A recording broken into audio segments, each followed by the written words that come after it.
اللهم صل علی محمد وعلی محمد وعجل فرجہ۔ باقی دعا انشاءاللہ اختتام میں مجلس پہ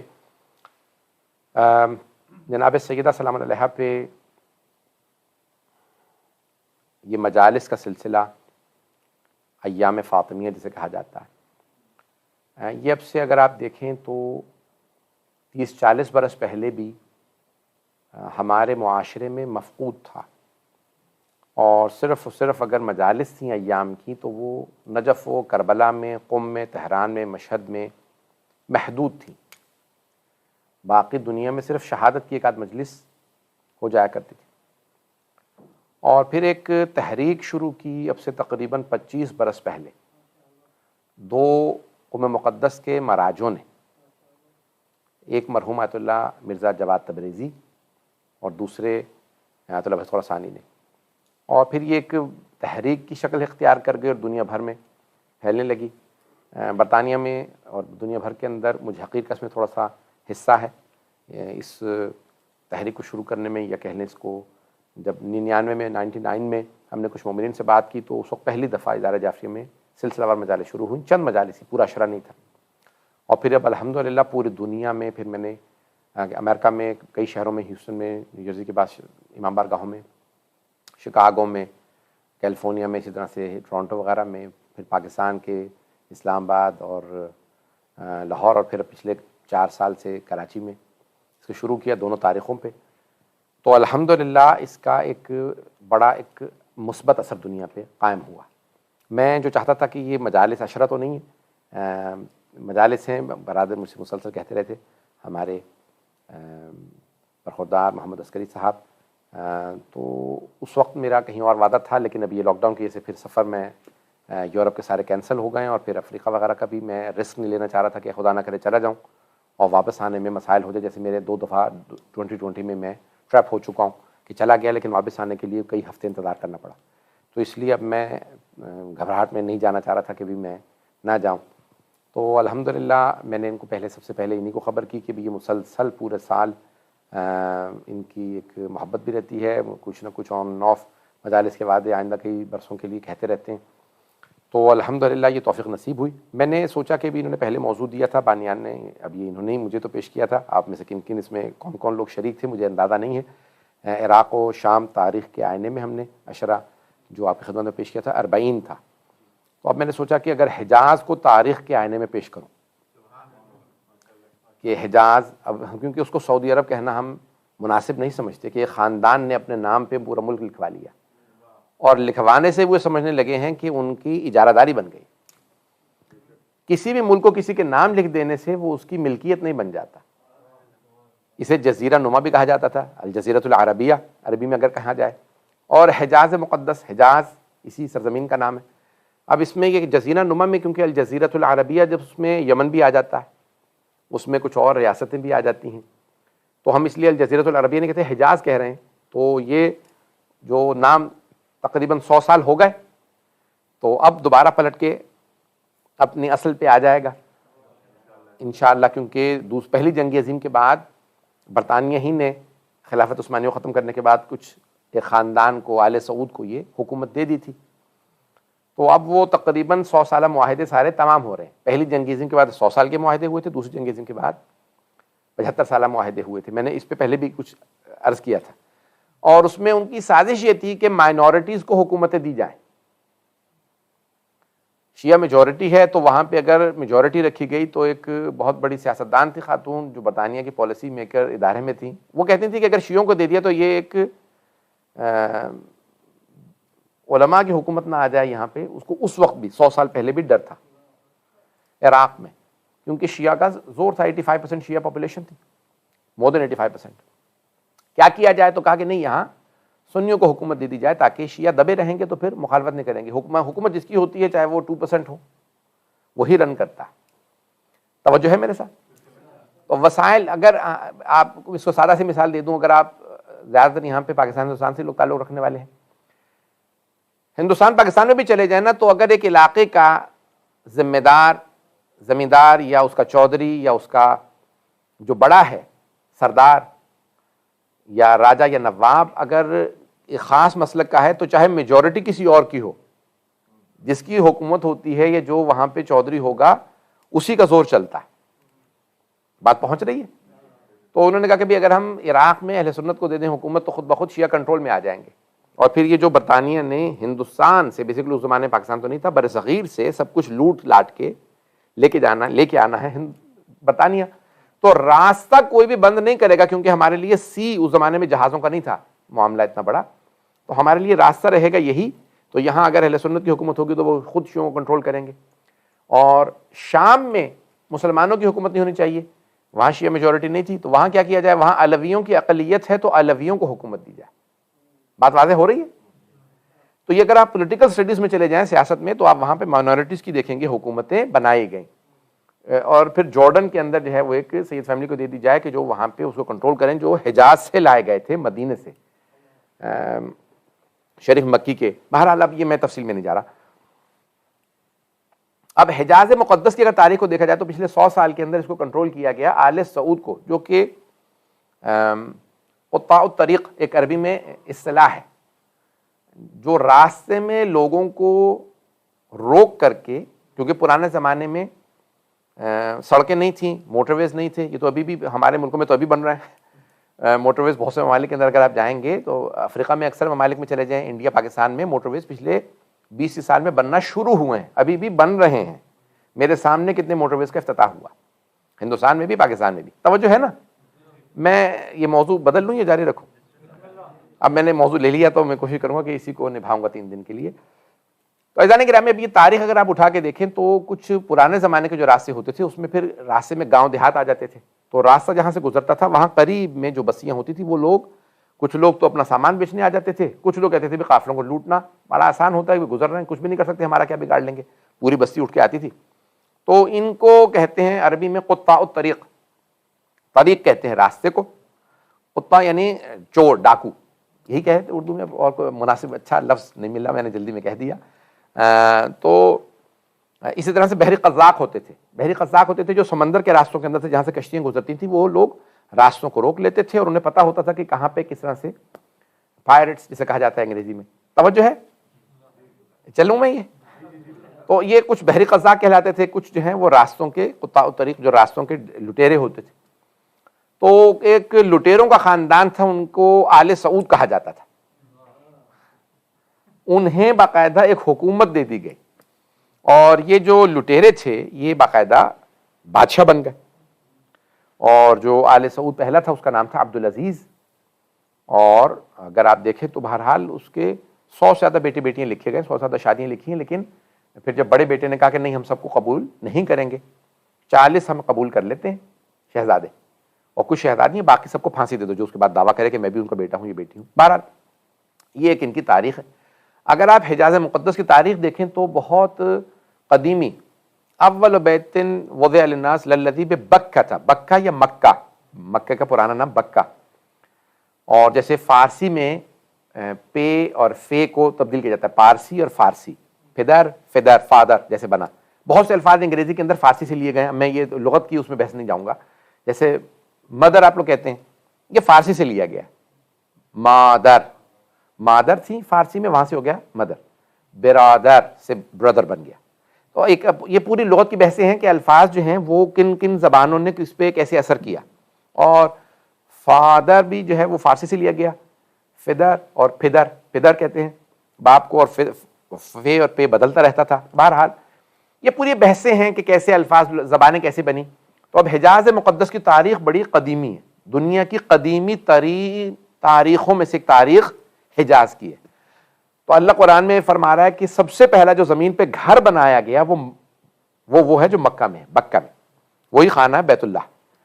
کہ جب زمین، ہر چیز جو جناب امیر نے، یہ میں نے پہلے پیش کیا تھا جملہ جارج جارڈک کا، ذہنوں میں ہوگا، کہ جس نے یہ کہا تھا کہ جب مجھے کسی نے نہج البلاغہ کتاب دی پڑھنے کے لیے تو میں نے پڑھنے کے بعد رکھ دی. کہ بھی کتنی پرانی ہے؟ کا 1400 سال. کبھی 1400 سال پہلے کوئی آدمی کیا لکھ کے گیا ہوگا جو میرے آج کام آئے؟ تو کہنے لگے میں نے کتاب اٹھا کے رکھ دی. ادیب تھا، پچھلے چند سال پہلے اس کا انتقال ہو گیا، لبنان کا تھا، عیسائی تھا، کرسچن تھا، لیکن بہت بڑا رائٹر تھا، بہت بڑا ادیب تھا. تو کہنے لگا ایک دن اچانک مجھے خیال آیا کہ ارے یہ ہمیں کسی نے کہا کہ بھی ادب کا شاہکار ہے نہج البلاغہ، مولا علی علیہ السلام کا کمال.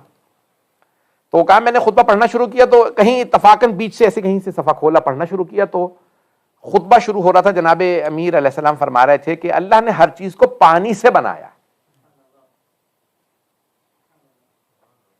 یہ میں نے پڑھا کہ یہ کیا عجیب سی بات، یہ سائنس کے مطابق ہے بھی نہیں ہے کیا؟ میں نے وہیں پہ بند کیا، رکھ دی. نیا نیشنل جیوگرافیکل چینل شروع ہوا تھا امریکہ کا، وہ دیکھنے لگا تو اس میں اس نے سائنسدان سے پوچھا بھی کیسے دنیا شروع ہوئی؟ کہا پتہ نہیں ہے کب سے شروع ہوئی، لیکن ہر چیز پانی سے شروع ہوئی. پتہ نہیں لوگ ہیں یا نہیں. وجعلنا كل شيء بالماء حي، ہم نے ہر چیز کو پانی سے حیات بخشی. قرآن کی آیت ہے یہ، جناب امیر کا فرمان. کب جیسے ہی میں نے یہ جملہ سنا میں نے فوراً نہج البلاغہ اٹھائی. ارے اب یہ پڑھنے کی ضرورت ہے، سائنس جو آج دریافت کر رہی ہے 1400 سال پہلے کوئی علی بتا گیا. تو اب جناب امیر علیہ السلام فرماتے ہیں کہ جہاں سے یہ جو زمین سخت ہونا شروع ہوئی وہ مکے کی سرزمین تھی، اور وہ جہاں آج سجدہ کیا جاتا ہے وہ خانہ کعبہ کی سرزمین جہاں پہ جناب امیر علیہ السلام کی ولادت ہوئی ہے وہ سرزمین تھی. وہاں سے زمین جو ہے اس کی خلقت شروع ہوئی، اور زمین جو ہے پھر بہرحال ایک پوری بحث ہے اس میں نہیں جاتا. خلقت سے متعلق کے بہت سے سائنسدانوں کا یہ نظریہ ہے کہ ساری زمین ایک ہی جگہ پہ تھی اور پھر یہ پھٹ کے دور ہو گئی ہے. اسی لیے جو ہے آپ کو افریقہ کے تمام وہ جو گرینری وغیرہ وہ ہندوستان پہ نظر آئے گی، کیونکہ یہاں سے الگ ہوا ہے اور اس طرح سے بہرحال ان کی پوری بحث ہے، مجھے اس میں نہیں جانا. تو بہرحال مکے کی سرزمین، حضرت آدم علیہ السلام یہیں آئے اور سب سے پہلے خانہ کعبہ کو انہوں نے بنیاد رکھی، بنایا. اور پھر اس کے بعد ایک پوری تاریخ ہے، اگر آپ حضرت آدم سے لے کے آج تک کی دیکھیں تو حضرت آدم علیہ السلام پھر انبیاء آتے رہے. آپ وہیں پہ چلے جائیں تو بہت سے انہوں نے شہروں کو، آج ارم شہر قدیمی ترین، ہمارے ہاں تو بچیوں کا نام رکھا جاتا ہے ارم، تو ارم شہر اللہ نے قرآن میں بھی ذکر کیا. ارم ذات العماد، بڑی مضبوط دیواروں والا شہر تھا. التی لم یخلق مثلها فی البلاد، کہ دوبارہ ویسا شہر بنایا ہی نہیں گیا. اسٹون ایجز آپ کہتے ہیں نا، انگلش میں تو کہتے ہیں اسٹون ایجز. یہ بھائی بیان کروں یا اسٹون ایجز کہا جاتا ہے جہاں پہاڑوں کو کاٹ کے لوگ یعنی اسی میں سے باقاعدہ اس کو تراشتے تھے، اور تراش کرنے کے بعد جو ہے اسی میں رہتے تھے. اور تو آپ وہاں جائیں گے جب آپ وہاں پہ حجاز میں، اب انہوں نے اس کو باقاعدہ پچھلے سال میں ایک پورا تاریخی ملک قرار دے دیا، اور وہاں پہ پھر ٹورزم شروع کرنے والے ہیں جس کے اندر کلب کھلیں گے، لوگ آئیں گے دیکھیں گے، صحراؤں کے اندر رہیں گے راتوں کے لیے، بہرحال کلب پب کھل رہے ہیں. اور میں نے یہ عرض کیا تھا پچھلے سال کہ یہ پہلا سال تھا 2020 جب مکے کے اندر شراب خانے دوبارہ کھلے، سرور کائنات بند کر گئے تھے. اور 2020 وہ پہلا سال تھا جب حج دوبارہ بند ہو گیا. اللہ سبحانہ و تعالیٰ بھی اپنی نشانیاں بھیجتا رہتا ہے. خبردار اس کی رحمت کو مت للکارنا، مت اسے چیلنج کرنا. تو عزیزان گرامی یہ پورے مکے کی تاریخ ہے. حضرت صالح، حضرت ہود، یعنی اگر آپ جائیں گے تو ان کے قوموں کے تذکرے ملیں گے آپ کو، اور وہاں پہ آپ دیکھیں گے مکے کے اندر، مکے میں نہیں مراد یعنی حجاز میں دیکھیں گے کہ باہر ہیں، یہ آپ کو مل جائیں گے. اور عدن جو یمن کے اندر ہے، یہ حجاز کا کہہ لیجیے بالکل بارڈر باہر. تو اب یہ سرزمین شروع ہوئی، اور وہاں پہ حضرت ابراہیم علیہ السلام نے اللہ کے کہنے پہ جناب ابراہیم کو، حضرت ہاجرہ کو مکے میں بھیج دیا. سننا چاہیں گے؟ اور اللہ نے کہا کہ آپ انہیں وہاں چھوڑائیے، مکے چھوڑائیے. کس کو کہا؟ جناب ابراہیم علیہ السلام اپنے خلیل سے. بے وادن غیر ذی زرع، پروردگارہ ایک ایسی وادی میں جہاں نہ آب و گیا، نہ پانی ہے، نہ پلانٹیشن ہے، نہ واٹر، کچھ بھی نہیں. تیرا حکم ہے، میں تیرا خلیل ہوں، اس لیے ہاجرہ کو اور اسماعیل کو چھوڑ کے آ رہا ہوں. میرا دل نہیں مانتا. یعنی ان کے دل میں تھا کہ یہاں کیا کریں گے یہ لوگ، یہاں پانی بھی نہیں ہے، پتہ نہیں لوگ ہیں یا نہیں. اب وہاں پہ آپ کے ذہنوں میں ہے کہ آب زمزم کیسے شروع ہوا؟ جناب اسماعیل کے پاؤں سے، کہ جہاں پہ ان کے پاؤں مس ہو رہے تھے، اللہ نے وہاں سے زمزم کے اس چشمے کو جاری کیا، اور جو دوبارہ خشک ہو گیا تھا جس کو جناب عبد المطلب نے دوبارہ جاری کیا. تو یہ تاریخ ہے. تو یہ جو حجاز میں بسنے والے ہیں یہ سب کے سب جناب اسماعیل کی نسل سے ہیں، حضرت ابراہیم اور ان کے بھی بیٹے حضرت اسماعیل کی نسل سے، اور یہودی جناب اسحاق کی نسل سے ہیں. اب یہ جناب اسماعیل کی نسل ہے جو عرب کہلاتی ہے، جو عرب ہیں وہاں کے. اور اس میں اگر آپ دیکھیں گے تو خاندان مختلف تھے جو آ رہے تھے، جو وہیں اس سرزمین پہ بسے. جناب سیدہ نے جو خطبہ دیا، جس کا میں نے ایک جملہ انتخاب کیا، میں پورا پڑھنا چاہ رہا تھا لیکن میں نے کہا کہ ایسا نہ ہو کہ لوگ سننے کے بھی یہ بہت زیادہ طولانی. خطبہ طولانی بی بی کا ائمہ علیہ السلام نے بڑی تاکید کی ہے، بچوں کو یاد کرواؤ. اس خطبے کے اندر بے انتہا مطالب ہیں. ایھا الناس اعلموا انی فاطمہ، میں نے یہ انتخاب کیا جملہ. لوگوں جان لو انی فاطمہ، میں ہوں فاطمہ، میں وہ فاطمہ ہوں. وہ ابی محمد، میرے بابا محمد ہے. اقول عودم و بدوا، میں جو کچھ کہہ رہی ہوں وہ میں بالکل صحیح صحیح کہہ رہی ہوں. عودم و بدوا ولا اقول ما اقول غلطا ولا شططا، میں نہ کوئی غلطی کرتی ہوں نہ ہی جو کلام کہہ رہی ہوں اس کے اندر کوئی گزاف گوئی ہے، یعنی اس کے اندر کوئی بھی جھول نہیں ہے، اس کے اندر کوئی کمی کاستی نہیں ہے، اس کے اندر کوئی لغزش نہیں ہے، اس کے اندر کوئی خلاف خدا یا خلاف عصمت، میں اپنے انداز سے ترجمہ کر رہا ہوں، کوئی ایسی بات نہیں ہے. عزیزان گرامی، وہاں پہ جناب سیدہ نے بھی ایک تاریخچہ بیان کیا ہے، اسی لیے میں نے یہ موضوع لیا ہے. جناب سیدہ کہتی ہیں ان مکے کے لوگ، ان مدینہ کے لوگوں سے، مکے اور مدینہ دونوں کے لوگ ہجرت کر کے جو آئے تھے وہ، اور پھر مدینہ کے اپنے لوگ، یثرب کے لوگ. بی بی نے کہا بھول گئے اپنی تاریخ کہ تمہاری تاریخ کیا ہے؟ تم نجاست و طہارت میں فرق نہیں جانتے تھے. میرے بابا نے تمہیں بتایا پاکیزگی کسے کہا جاتا ہے. میں غور سے سنیے گا. وہ جو گودالوں میں پانی جمع ہو جاتا تھا، جب بارش ہوتی ہے نا، ابھی تو کیونکہ سڑکیں بن گئی ہیں تو پانی گٹرنگ سسٹم ہے، پرانے زمانے میں گٹرنگ سسٹم نہیں تھا، تو جہاں جہاں زمین ہموار ہوتی تھی وہاں سے پانی بہہ جاتا تھا، جہاں گہرائی ہوتی تھی وہاں پانی رک جاتا تھا. اسی میں گڑھے ہوتے تھے، گودال ہوتے تھے، وہاں پانی رک جاتا تھا. اور عام طور سے یہ ہوتا تھا کہ بھئی کیونکہ صحرا ہے، پانی کی قلت ہوتی تھی، چٹانیں ہوتی تھیں. مکہ اگر آپ دیکھیں گے تو چٹانوں کا شہر ہے، صحرا کا شہر ہے، چٹانیں ہیں بڑی خشک. تو جہاں جہاں چٹان سے پانی، جب تھوڑا سا گودال ہوتا تھا وہاں پانی جمع ہو جاتا تھا. اونٹ، بکریاں، بھیڑیے، کیونکہ بہت زیادہ ابھی تک میں نے دیکھے ہیں وولفز، تو وہاں پہ وہ سب پانی پیتے تھے. ابھی بھی ایسا ہی ہے، جانور جہاں پہ بھی دیکھیں گے پانی کھڑا ہے اور ان کو پیاس لگ رہی ہے وہ وہاں سے پانی پی لیتے ہیں. جناب سیدہ بڑا عجیب و غریب جملہ فرماتی ہیں، کہتی ہیں کہ تم بھول گئے اپنی تاریخ، گودالوں میں جمع ہوا پانی تم پی لیا کرتے تھے، میرے بابا نے بتایا پاک پانی کیا ہے. اللہ اکبر، بہت بڑا جملہ ہے. بی بی فرماتی ہیں وہ تاریخ، میں بھی مفصل تو نہیں جا سکتا تاریخ کے اندر کیونکہ میں وہ تاریخ لے آیا ہوں، میں جناب سیدہ ہی کے زمانے کی پیش کروں گا. یہ اگر آپ پوری تاریخ اٹھا کے دیکھ لیں تو بی بی فرماتی ہیں کہ تم وہ جو گودالوں میں پانی جمع ہو جاتا تھا اس پانی کو تم پیا کرتے تھے، میرے بابا نے بتایا پاک پانی کیا ہے. زمزم میرے بابا نے تمہیں سمجھایا اس سے پانی پی لیا کرو. میرے بابا نے تمہیں کنویں کھودنے کے بعد صاف پانی نکالنا سکھایا. اور یہاں تک ایک بہت بڑے سائنسدان نے کہا کہ جناب امیر علیہ السلام نے پوری سائنس بنائی کہ جہاں پانی کا کنواں نہیں رک سکتا وہاں کنواں کیسے کھودا جاتا. کہ جب مولا 25 سال خاموش بیٹھے تھے تو گھر پہ نہیں بیٹھے تھے، معاشرے کو ترقی دے رہے تھے، ڈیولپ کر رہے تھے، تو پانی نکال کے وہ جہاں پہ مٹی گر جاتی تھی اس کو روکا کیسے جاتا ہے، مولا نے باقاعدہ کنواں بنانا سکھایا. تو اب جناب سیدہ نے کہا کہ تم دیکھو اپنی تاریخ، وَكُنْتُمْ عَلَىٰ شَفَا حُفْرَةٍ مِّنَ النَّارِ، تم جہنم کے دہانے پہ کھڑے تھے. جہنم کا دہانے ایک ہوتا نا کہ آپ بالکل ایج پہ کھڑے ہیں، پہاڑ کے ایج پہ کھڑے ہوتے نا تو جیسے کوئی دھکا دے تو انسان نیچے گر جاتا ہے، پتہ نہیں لوگ ہیں یا نہیں. اسی طرح سے جہنم کے دہانے پہ جو ہوتا نا ایک گناہ کرے تو اندر. بی بی فرماتی ہیں کنتم علی شفا، یعنی یہ آیت قرآن کی تلاوت کر رہی ہیں کہ تم جہنم کے دہانے پہ کھڑے تھے، ایک گناہ اور کرتے جہنم میں چلے جاتے. وہ میرے بابا ہیں جنہوں نے تمہیں جہنم سے بچایا.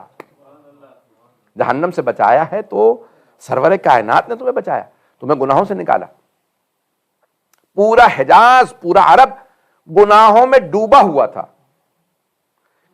تاریکی میں ڈوبا ہوا تھا. وہ میرے بابا تھے کہ اللہ نے جن کے نور سے اس سرزمین کو منور کیا. یہ بی بی کے الفاظ بڑے گہرے الفاظ ہیں. وہ میرے بابا کا نور تھا. جناب سیدہ فرمانی میں کوئی عام بی بی نہیں ہے، بی بی فرمانے کا وہ میرے بابا کا نور تھا جس سے اللہ نے ساری کائنات کو منور کیا. یہ سرزمین منور ہو گئی. اللہ نے ایک مرتبہ اپنے حبیب کو انتجبہ قبل، یعنی جو الفاظ ہیں نا بی بی کے بڑے غور طلب ہیں. بی بی فرماتی ہیں کہ اس سے پہلے کہ اللہ انہیں نبی بناتا اللہ نے انہیں پہلے ہی چن لیا تھا. پتہ نہیں لوگ ہیں یا نہیں. اس سے پہلے کہ اللہ انہیں نبی بناتا، کب سے نبی ہیں؟ پیغمبر فرما رہے ہیں کنت نبیا وآدم بین الماء والطین، میں اس وقت بھی نبی تھا جب آدم کی مٹی مٹی تھی، پانی پانی تھا، جب آدم ابھی آب و گل کے پردے میں نہا تھے، میں اس وقت بھی نبی تھا.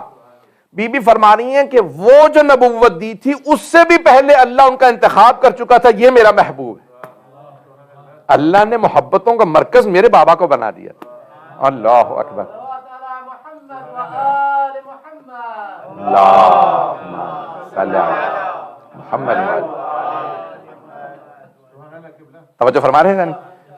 اس وقت جب میرے بابا کو نبوت دی اس سے بھی پہلے اللہ انہیں چن چکا تھا، اللہ ان کا انتخاب کر چکا تھا، اپنی محبتوں کا مرکز بنا دیا تھا۔ کبھی کسی کے لیے ہوتا ہے نا کہ ایک انسان کہتا ہے بھئی یہ میرے ذہن میں خاکہ ہے، یہ ایک ایسی ہستی ہو، یہ کوئی استاد ہو، میں اس کے پاس جا کے پڑھوں گا، ایسا ہے یا نہیں ہے؟ انسان کہتا ہے نا میں یہ سیکھنا چاہتا ہوں، یہ فن سیکھنا چاہتا ہوں، میں یہ چیز سیکھنا چاہتا ہوں، میں شاعری سیکھنا چاہتا ہوں، میں پڑھنا سیکھنا چاہتا ہوں کہ پڑھا کیسے جاتا ہے۔ انسان تلاش کرتا رہتا ہے یہ استاد اچھا ہے، لیکن وہ جو میرے ذہن میں تھا یہ وہ نہیں ہے، پتہ نہیں لوگ ہیں یا نہیں۔ انسان تلاش کرتا رہتا ہے، یہاں وہاں دھکے کھاتا ہے، شہر بشہر ملک بملک جاتا ہے، یعنی بڑے بڑے اساتید ملے، جیسے سید نعمت اللہ جزائری، بہت بڑا نام ہے آیت اللہ سید نعمت اللہ جزائری، وہ کہتے ہیں میں پورے ایران اور عراق کے مختلف شہروں میں تلاش کرتا رہا، مجھے ایک ایسے استاد کی ضرورت ہے کہ جو تمام علوم میں ماہر ہو، با تقوی ہو، با کمال ہو، ساری مہارتیں رکھتا ہو۔ کا نام سنتے سناتے میں ایک مرتبہ اصفہان پہنچا، وہاں پہ ملا علامہ محمد باقر مجلسی سے، تو میں نے کہا وہ جو میں تلاش کر رہا تھا وہ یہی ہے۔ پھر کہا اب میں اور سفر نہیں کروں گا، انہی کے پاس پڑھوں گا، اور اتنے ان سے قریب ہوئے کہ انہوں نے اپنی بیٹی کی ان سے شادی کر دی، اور پھر ان کی شاگردی، پھر ان کی بحار الانوار، پھر ان کی کتابوں کے لکھنے میں انہوں نے حصہ لیا۔ تو انسان تلاش کرتا ہے۔ اب جناب سیدہ فرما رہی ہیں کہ اللہ سبحانہ و تعالیٰ نے ساری مخلوقات میں جس کو چنا وہ میرے بابا، پتہ نہیں لوگ ہیں یا نہیں ہیں، یعنی اللہ کی ساری مخلوقات سے، اللہ کی بھی مخلوق ہیں، سب سے محبت ہے، آپ میں سے ایک ایک سے اللہ کو محبت ہے کیونکہ آپ اس کی مخلوق ہیں، پتہ نہیں لوگ ہیں یا نہیں۔ لیکن جناب سیدہ فرما رہی ہیں جو مرکز محبت اللہ کے بنے وہ میرے بابا، محبوب خدا جو بنے وہ میرے بابا ہیں۔ اللہ کی نظر جب رکی تو میرے بابا پہ رکی کہ ہاں یہ وہ ہے جیسا میں چاہتا ہوں، پتہ نہیں لوگ ہیں یا نہیں۔ اب وہ بی بی یہ کلام سنا رہی ہیں جو محبوب خدا کی محبوب ہیں، اللہ کی محبتوں کا مرکز رسول خدا کی محبتوں کا مرکز فاطمہ الزہرا۔ اللہم صلی علی محمد اور فرما رہے تھے عزیزان گرامی۔ تو اب یہ ساری کائنات جب اللہ نے خلق کی تو عزیزان گرامی جو اللہ دیکھ رہا کہ ہاں یہ ساری مخلوقات میں نے بنائی، یہ سارے انبیاء، یہ سب کچھ، لیکن جو شروع سے اللہ نے جب نبوتیں دینے سے پہلے جس کا انتخاب کیا، جس کو چنا، جس کو محبتوں کا مرکز بنایا، پھر جن کے نور سے سب کچھ خلق کیا، انہی کے نور کے دو ٹکڑے کیے، ایک کو مقام محمود پہ رکھ کے نام محمد رکھا، دوسرے کو مقام اعلیٰ پہ رکھنے کے بعد نام علی رکھا، اور پھر اس پہلے نور سے فاطمہ کو بنایا، دوسرے نور سے حسن کو۔ عزیزان گرامی یہ عجیب و غریب ایک سلسلہ ہے جو اللہ نے چہاردہ معصومین کو بنایا، مجھے تفصیل میں نہیں جانا۔ اللہ نے چن لیا، جب انہیں چن لیا پھر ان کے لیے سب کچھ بنایا۔ اب وہ رسول خدا اس سرزمین پہ آئے کہ جو سب سے سخت قوم تھی ان پہ سب سے عظیم نبی کو بھیجا۔ پہنچا پایا اس بات کو؟ یہ نہیں تھا کہ یہ سب سے اچھے لوگ تھے، یہ سب سے سخت اور مشکل لوگ تھے۔ اللہ نے کہا بھی سب سے بڑا نبی ان میں آئے گا۔ اب بات پہنچی ہے عزیزان گرامی، یہ سخت ترین لوگ تھے۔ جناب موسیٰ کی بنی اسرائیل سے بھی زیادہ اگر سخت قوم دیکھنی ہے تو مکے میں آ جائیے۔ اللہ نے کہا مکے والو تم سمجھتے ہو تم سخت دل ہو، میں ایک ایسا نبی بھیجوں گا جو رحمت للعالمین ہوگا، تمہارے سخت دلوں میں جو گھر کر لے گا وہ محمد مصطفیٰ ہوگا۔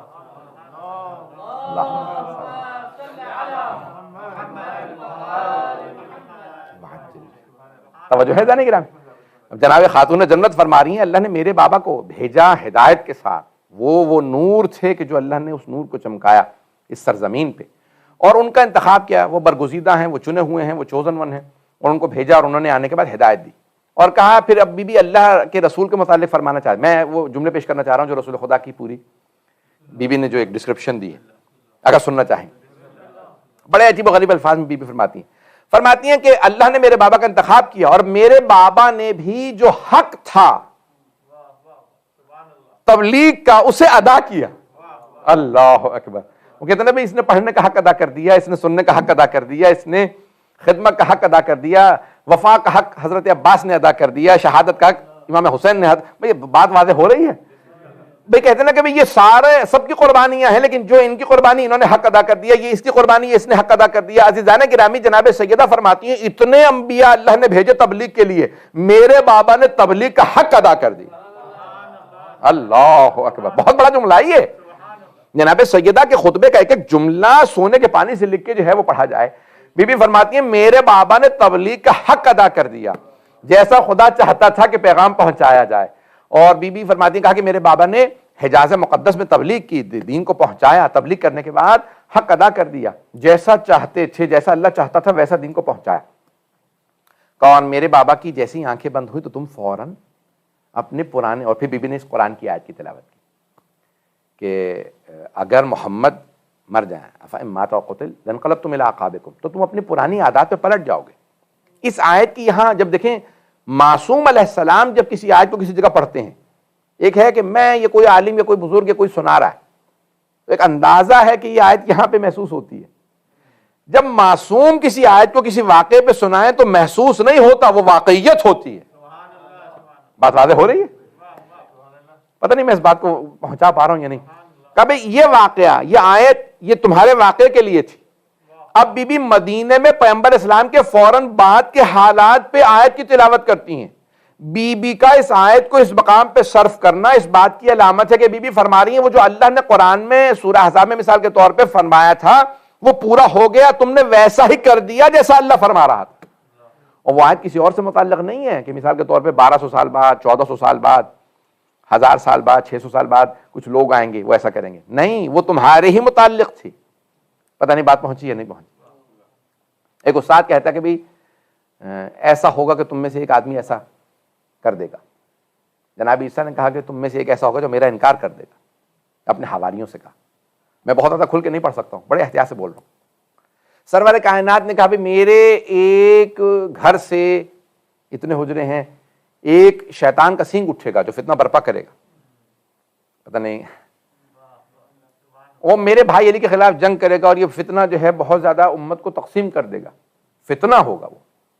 میرے بعد جو ہے ایک آدمی ایسا قیام کرے گا جو میرے آل کے خلاف ہوگا، مثال کے طور پہ۔ لوگ یعنی کئی ایسے افراد بھی ہوتے تھے جو وہاں بیٹھے ہوئے ہوتے تھے، انہیں یہی نہیں پتا ہوتا تھا یہ میرے متعلق ہے، پتہ نہیں لوگ ہیں یا نہیں۔ اب جب اہل بیت علیہ السلام ان الفاظ کو کسی واقعے پہ دہرائیں تو پھر یہ اندازہ یا تخمینہ نہیں ہے، یہ واقعیت ہے۔ اب بات پہنچ گئی جانے کی راہ کیا جب جناب امیر علیہ السلام کہیں کہ سرور کائنات میرے بھائی رسول اللہ صلی اللہ علیہ وسلم نے یہ فرمایا تھا،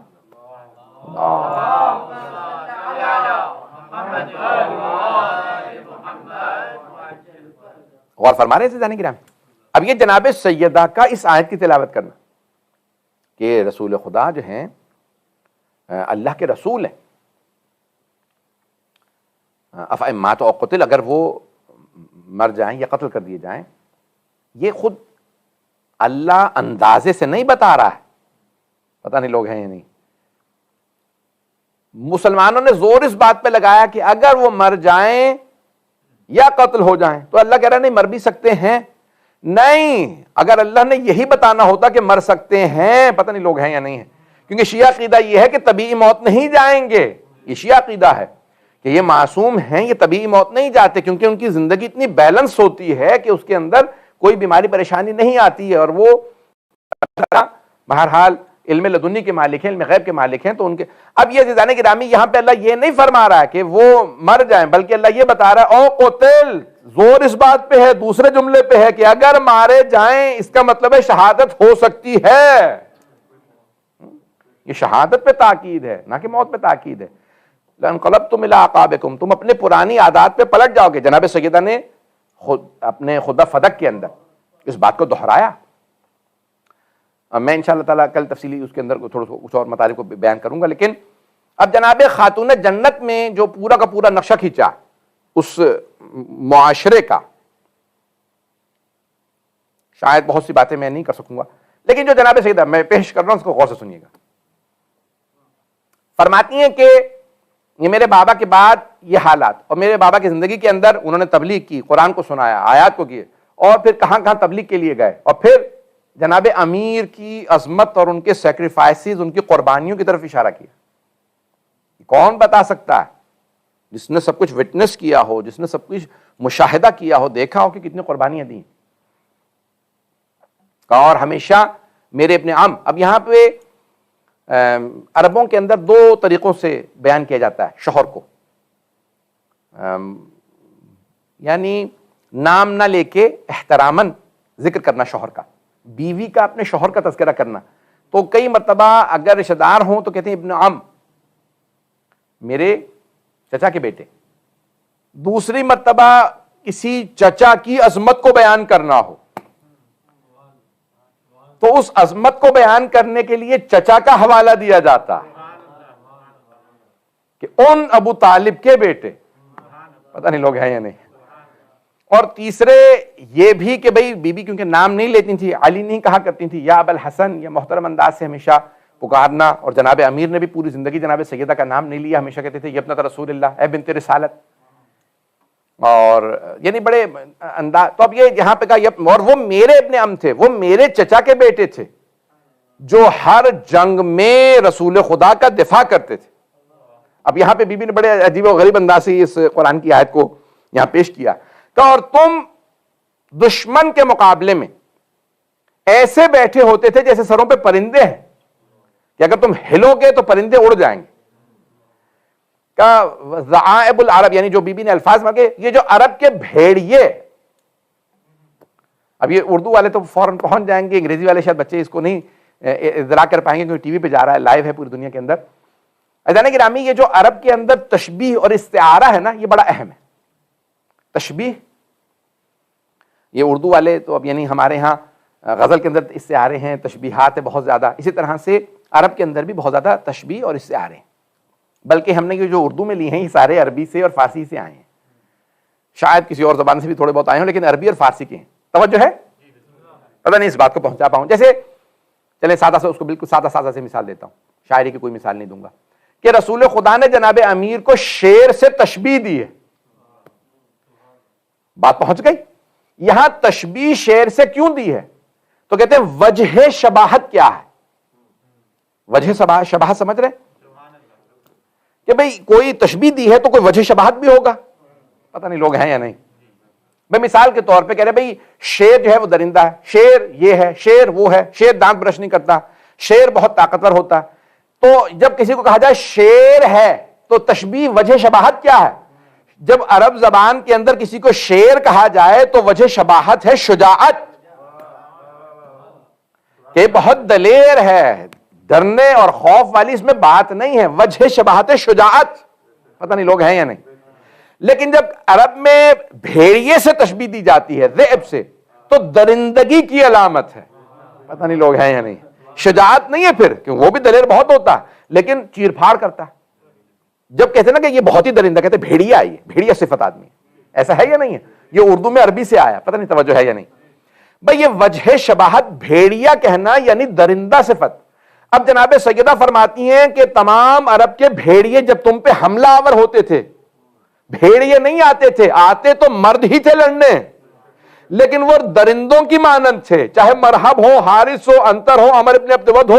بی بی فرما رہی ہیں وہ جو تمام عرب کے بھیڑیے تم پہ حملہ آور ہو جاتے تھے, وہ میرے ابن عم تھے, یعنی علی تھے, جو سارے بھیڑیوں کے سروں کو توڑتے تھے. غور فرمایا آپ نے کہ بی بی نے جو استعارہ استعمال کیا, عرب کے سارے بھیڑیوں کے سروں کو توڑا کرتے تھے میرے چچا کے بیٹے علی. وہ میرے ابن عم تھے جو سارے عرب کے بھیڑیوں کے سروں کو توڑا کرتے تھے. دیکھیں نا بی بی نے پوری تاریخ بیان کی ہے ایک ایک جملے میں. بات پہنچ رہی ہے کہ کس پیارے انداز سے, کس باریکی سے جناب سیدہ جناب امیر کی عظمت کو بھی بیان کر رہی ہیں. اور وہ جو عرب کے یعنی درندے حملہ آور ہوتے تھے عرب, یعنی وہ درندہ صفت تھے, ان کو بھیڑیا کہنے سے ایک جملے میں بی بی نے حل کر دیا, اور جناب امیر کی ساری قربانیاں ایک لفظ سے بیان کر دی. وہ میرے ابن عم تھے کہ جو تم سب کے دفاع کیا کرتے تھے, تم سب کا دفاع کرتے تھے, تم سب کو بچانے والے علی بن ابی طالب تھے. میں جانتا ہوں شب جمعہ ہے, بہت زیادہ وقت نہیں لوں گا. کون تمام کا مقابلہ میرے ابن عم نے کیا اور تم لوگ دیکھتے تھے, اور آج تم انہی پہ غرا رہے ہو. پتہ نہیں لوگ ہیں. کبھی انسان ہوتا ہے نا کہ ایک انسان بہت طاقتور ہوتا.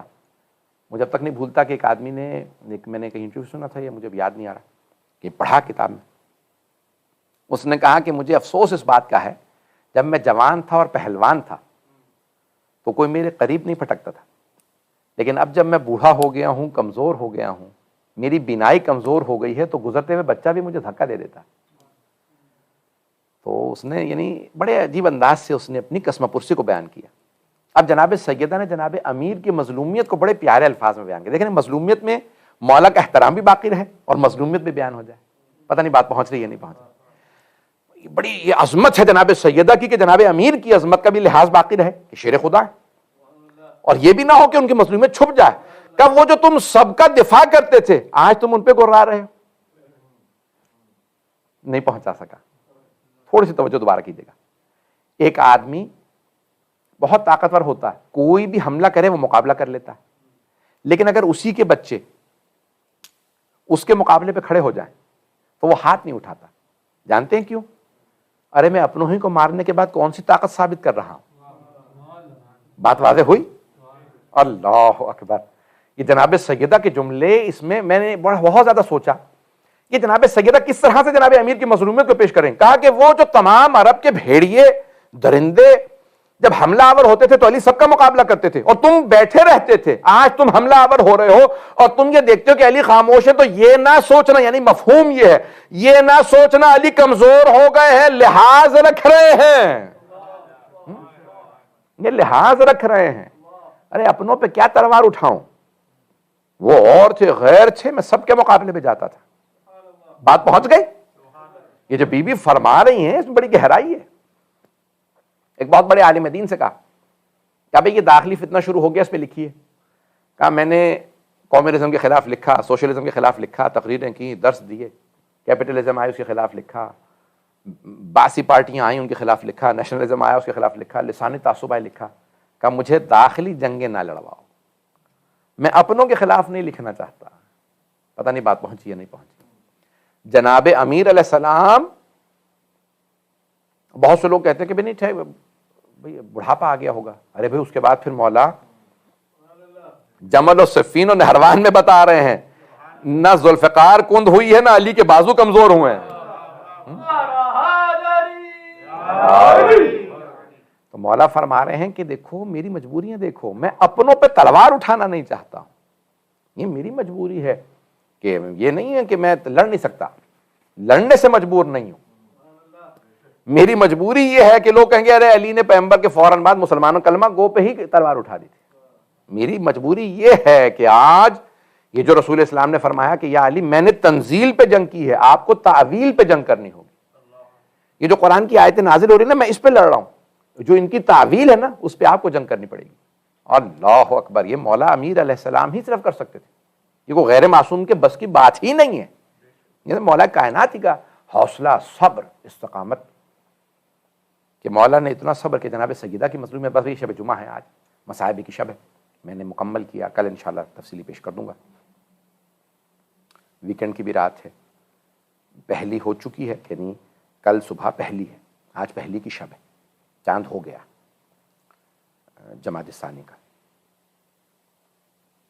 جناب امیر نے اتنی مظلومیت دیکھی ہے, خود فرماتے ہیں کہ میں نے اتنا صبر کیا ہے, اتنا صبر کیا ہے کہ اب صبر مجھ سے پوچھتا ہے یا علی اور کتنا صبر کیجیے. صابر امام. ایک جملہ میں جب جناب سیدہ سے متعلق سوچتا ہوں تو یقین مانیے رونگٹے کھڑے ہو جاتے ہیں کہ خاتون جنت کیا فرما رہی ہیں. فرماتی ہیں کہ یا ابا الحسن, مولا علی سے وصیت کرتے ہوئے کہتی ہیں کہ غسلنی باللیل, مجھے رات میں غسل دیجیے گا, وحنتنی باللیل, مجھے رات میں حنوت دیجیے گا, وکفنی باللیل, مجھے رات میں کفن دیجیے گا, وصلی علیہ باللیل, میرا جنازہ رات میں پڑھائیے گا, ودفنی باللیل, مجھے رات میں دفنا دیجیے گا. بھئی عجیب و غریب نہیں ہے یہ بی بی کی کیفیت کہ 7 چادروں میں مجھے کفن دیجیے گا, 40 مقامات پہ میری قبر بنائیے گا. یہ بی بی کو دفنایا نہیں جا رہا, بی بی کو چھپایا جا رہا ہے. نہ جانے مسلمانوں مدینے والوں کتنے تم نے گناہ کی ہیں کہ سیدہ کہہ رہی ہیں مجھے مدینے والوں سے چھپا دیجیے گا یا علی. یہ بی بی کو چھپایا جا رہا ہے. میں ایک سوال کرنا چاہتا ہوں. میں آج سوچ رہا تھا دن میں سارا دن آج بولتا رہا, مجالس تھیں, اب مجھ سے پڑھا نہیں جا رہا تھا. یقین میں نے جتنا اس وقت خستہ حالت میں ہوں پھر بھی میں نے کوشش کی. ایک جملہ پیش کرنا چاہتا ہوں. جانتے میں آج کیا سوچ رہا تھا, دنیا میں کوئی بھی آدمی اتنی بڑی قربانی نہیں دیتا جتنی جناب سیدہ نے دی ہے. جانتے کیا قربانی دی؟ کہا کہ یا علی میرے جنازے میں کسی کو نہ آنے دیجیے گا. ہر آدمی چاہتا ہے میرے جنازے میں زیادہ سے زیادہ لوگ آئیں، میرے جب مرنے کے بعد مجلس ہو زیادہ سے زیادہ لوگ آئیں، مجلس میں زیادہ لوگ ہوں، جنازے میں زیادہ لوگ ہوں، جب مجھے دفنایا جائے زیادہ لوگ ہوں۔ کوئی نہیں کہتا جنازے میں کوئی نہ آئے، دفنانے میں کوئی نہ آئے، میرے جنازے میں کوئی نہ آئے، مجلس میں کوئی نہ آئے۔ کہا یا علی مدینے والوں کو نہ آنے دیجئے گا، میرے سارے آنے والی نسل کو میرا سلام کہیے گا، الی یوم القیامہ وسلم علی ولد الی یوم القیامہ، ساری قیامت تک آنے والی نسل کو میرا سلام۔ پھر فرماتی ہیں کہ میری قبر کا نشان میرا بیٹا مہدی بتائے گا۔ مرحوم آیت اللہ سید باقر الحکیم فرماتے ہیں، سید محمد باقر الحکیم وہ کہتے ہیں جتنی بڑی قربانی جناب سیدہ نے جناب امیر کے لیے دی ہے کوئی کسی کے لیے نہیں دے سکتا۔ کیوں؟ جناب سیدہ کا کوئی معاملہ نہیں تھا، کہہ رہے علی پہ ظلم کیا، علی کا حق چھینا، اتنا ظلم علی ابن ابی طالب پہ کہ پروردگارہ تیری خاطر، بابا آپ کی خاطر، میں علی کی خاطر مدینے والوں کو روک رہی ہوں، سب کو پتا چل جائے سیدہ ناراض ہے۔ کیوں ناراض ہے؟ علی کا حق لے لیا۔ اجرکم اللہ، اجرکم اللہ۔ بی بی اظہار کر رہی ہیں مختلف طریقوں سے، دنیا کو پتا چلنے دو میں ناراض ہوں۔ بھئی آج تک کبھی ہوا ہے کہ کائنات کی کوئی بڑی عظیم ہستی ہو اسے رات کی تاریکی میں دفنایا جائے اور کسی کو بتایا نہ جائے؟ پھر فرماتی ہیں، کہا کہ یا ابوالحسن آپ جب مجھے دفنا دیں تو کچھ دیر میری قبر کے پاس بیٹھ جائیے گا، مجھ سے بات کیجئے گا، مجھ سے بات کیجئے گا، پھر اس کے بعد جائیے گا۔ یہ بی بی کیا وصیتیں کر رہی ہیں؟ یہ بی بی سمجھا رہی ہیں دنیا والوں یہ نہ سمجھنا مجھے کچھ پتہ نہیں ہے، میں سب کچھ سمجھتے ہوئے صرف ایک علی سے وصیت کر کے بتا رہی ہوں، سب سے ناراض ہوں، بس میرے یہ جو اطراف میں ان سے راضی، میرے شوہر سے راضی، میرے بچوں سے، یہ جو اسماء، یہ فضہ، یہ ام ایمن، یہ جو چند بیبیاں، یہ میرے چند بچے، گھر کے چند لوگ، ان کے علاوہ میں کسی سے راضی نہیں ہوں۔ سلمان آنا میرے جنازے میں، ابو ذر اجازت ہے۔ ارے صرف 14 افراد جنازے میں، صرف 14 افراد جنازے میں، جناب بڑے چند افراد کو بی بی نے انتخاب کر لیا، بھائی ان افراد کو آنے دیجئے گا، کچھ لوگ باہر ہیں انہیں کوئی ضرورت نہیں بتانے کی، میرے چچا حضرت عباس کو بتا دینا، بڑے قریبی افراد کو بتایا۔ جنازہ بھی تابوت بھی اٹھا، رات کا وقت ہے، بڑے اہتمام سے شب جمعہ ہے۔ اجرکم اللہ، پھر اجرکم اللہ ایک اور جملہ، ایک وصیت کا جملہ سن لیجیے، اسی پہ تمام کر دوں گا۔ آج یقین میں نے بالکل پڑھانے جا رہا، بہت خستہ حالت میں ہوں، جملہ سننا چاہیں گے؟ پھر ایک مرتبہ جناب امیر سے کہا یا ابوالحسن، اے ابوالحسن میرے بعد شادی ضرور کیجئے گا، شادی ضرور کیجئے گا۔ ہاں کیوں، جانتی ہے نا کہ ہاں شادی کریں گے، یہ وصیت مولا کو نہیں ہے، لیکن ایسی ماں میرے بچوں پہ لائیے گا جو میرے بچوں سے محبت کرے۔ بی بی کی یہ وصیت امت کو تھی، او مسلمانوں میرے بچوں کو مت ستانا، میرے بعد میرے بچوں کو نہ ستانا، کربلا میں بھوکا پیاسا نہ رکھنا، میری زینب ام کلثوم کو بازاروں میں نہ لانا، میری چھوٹی سی سکینہ کو تماچے نہ لگانا۔ اجرکم اللہ، اجرکم اللہ۔ بس بی بی نے وصیت کی کہ میرے بعد ایسی ماں میرے بچوں پہ لائیے گا، کچھ نام بھی لیے، کچھ نام بھی لیے، ان بیویوں کو میرے بچوں سے بڑی محبت ہے۔ اجرکم اللہ۔ بس یہ بی بی کی وصیت ہے، میرے بچوں کے پاس رہا کیجئے گا، میرے بچوں کو وقت دیجئے گا۔ یہ بی بی کے جملے مولا سے نہیں ہے، یہ امت سے ہے، او مسلمانوں میرے بچوں کو نہ ستانا۔ اجرکم اللہ۔ بس بھی آخری جملے سن لیجئے۔ ایک جملہ کہنا چاہتا ہوں کہ جب جناب سیدہ بچوں سے محبت کا اظہار کر رہی ہیں، جناب ام ایمن سے، جناب فضہ سے، تو ایک اور جملہ کہتی ہیں۔ جناب ام ایمن بہت بی بی سے قریب ہے، بڑی محبت کرنے والی بی بی کی آزاد کردہ کنیز تھی۔ ایک جملہ کہا ام ایمن، فضہ جب میرے بچے گھر آئے نا پہلے کھانا کھلا دینا، بعد میں بتانا میں نہیں رہی۔ بی بی یہ کھانا کھلانے پہ کیوں زور ہے؟ میرے بچے فاقے سے رہ جائیں گے، میرے بچے کھائیں گے نہیں، ارے ماں چلی گئی، نہ جانے کتنے دن فاقہ رہے، میرے بچوں کو پہلے کھلا دینا۔ وہاں بچے جب گھر آئے شہزادے، تو ایک مرتبہ بیبیوں نے آنسو صاف کر لیے، کہا فوراً شہزادوں کھانا کھا لیجئے۔ مولا حسن نے کہا کبھی آپ نے دیکھا ہم نے ماں کے بغیر کھانا کھایا ہو؟ کہا نہیں، لیکن آپ کی ماں کی وصیت سے پہلے کھانا کھلا دینا۔ بس تڑپنے لگے، ہائے ہماری ماں۔ الا لعنت اللہ علی القوم الظالمین وسیعلم الذین ظلموا ای منقلب ینقلبون۔